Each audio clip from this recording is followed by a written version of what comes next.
STA TV, media syiar Islam.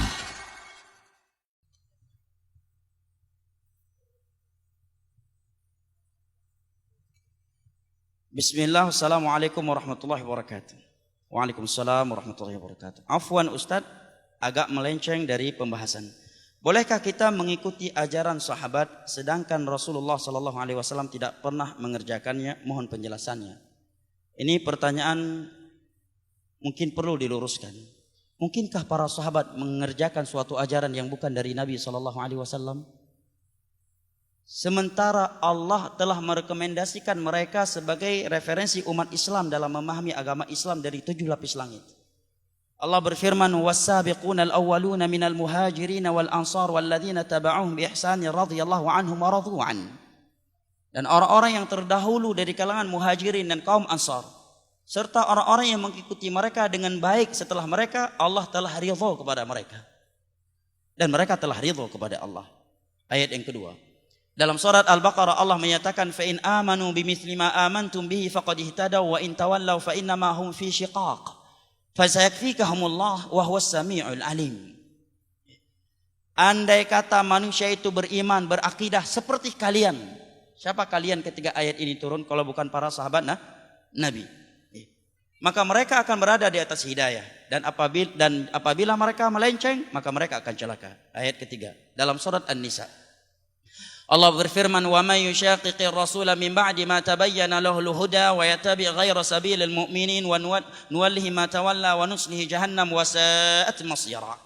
Barang siapa yang mengambil jalan selain jalannya Rasul setelah jelas kepadanya petunjuk dan mengikuti selain jalan kaum mukminin.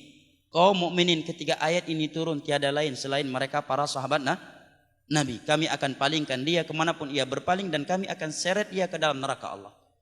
Ini 3 ayat dari sekian ayat yang menerangkan kepada kita bahwa para sahabat Nabi adalah rujukan umat Islam dalam memahami Al-Quran dan Sunnah. Adapun dari hadis Nabi, maka diantaranya adalah hadis yang diriwayatkan oleh Al-Imam Al-Bukhari dari Fadhalah bin Ubaid radhiyallahu anhu.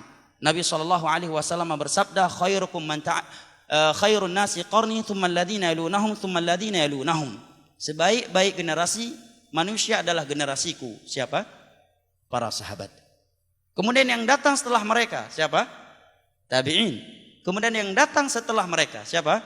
Tabi'ut tabi'in.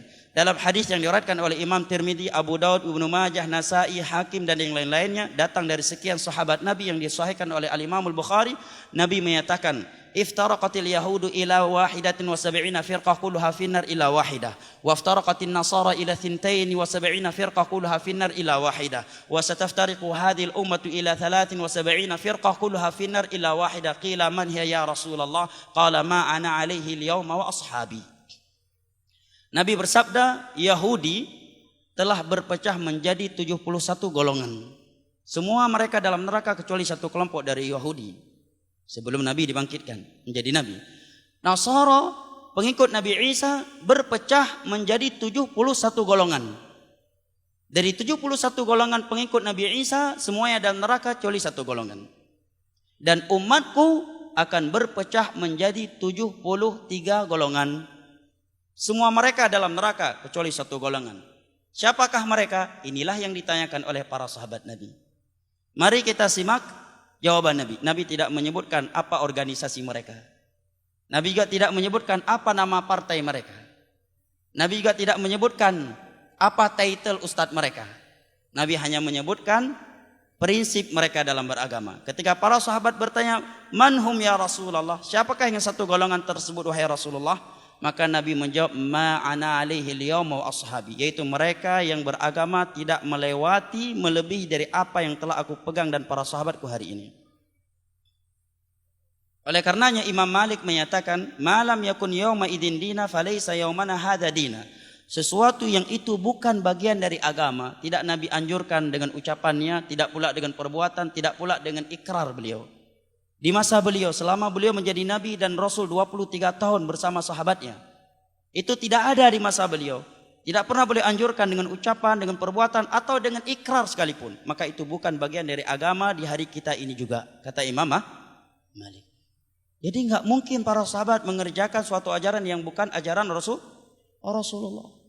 Gak ada yang bisa dicontohkan. Apa contohnya? Ada yang menyatakan bahwa ada seorang sahabat Nabi, seorang danru, ya, komandan perang, setiap sholat selesai baca surat sebelum rukuk selalu dia akhiri dengan surat Qul huwallahu ahad. Prajurit yang dia pimpin merasa aneh.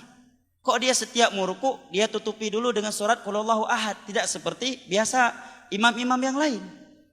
Mereka merasa aneh. Pulang mereka cerita kepada Rasulullah.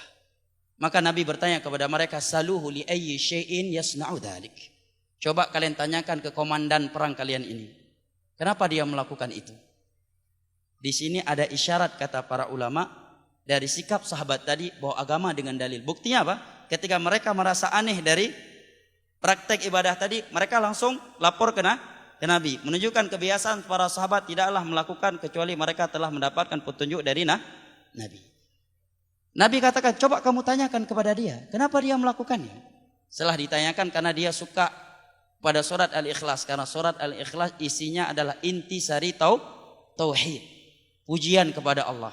Maka Nabi katakan kepadanya, Allah mencintainya sebagaimana ia mencintai surat Al-Ikhlas. Ada yang berkata, di sini ada sahabat melakukan suatu ibadah sebelum dia mendapatkan dalil.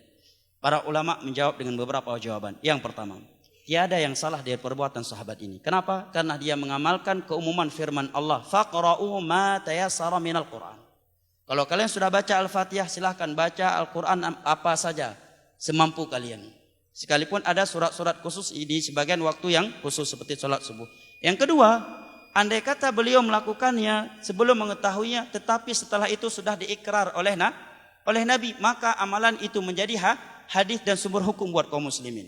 Oleh karenanya ulama hadis ketika membahas definisi hadis, Imam Ibnu Hajar Al-Asqalani menyatakan dalam kitabnya Nuzhatun Nazar dan dengan Nuzhatun Nazar dengan matanya Nukhbatul Fikr, kata beliau, hadis itu adalah ma'udhifa ila Nabi sallallahu alaihi wasallam min qaulin aw fi'lin aw taqririn aw sifatin khuluqiyatin aw khalqiyyah. Hadis itu adalah ucapan Nabi, adalah perbuatan Nabi atau ikrar Nabi kepada perbuatan sahabatnya. Itu juga dinamakan hadis. Nah, sekarang kalau kita ingin melakukan suatu ibadah yang tiada tuntunan dari Nabi, siapa yang mengikrarkannya? Nabi mengikrarkannya? Enggak, Nabi sudah meninggal. Selain Nabi, ikrarnya tidak bisa dijadikan sebagai sumber hukum, apalagi manusia di zaman sekarang. Makanya kata Abdullah bin Mas'ud, ittabi'u wa la tabtadi'u faqad kufitum. Kalau kalian mau masuk surga, beribadah saja dengan apa yang telah dicontohkan oleh Nabi dan para sahabatnya. Wa la tabtadi'u. Kata Abdullah bin Mas'ud, ini saya terjemahkan ucapan beliau, wala tabtadi'u, jangan buat bid'ah. Ini bahasa Abdullah bin Mas'ud, saya hanya menerjemahkannya.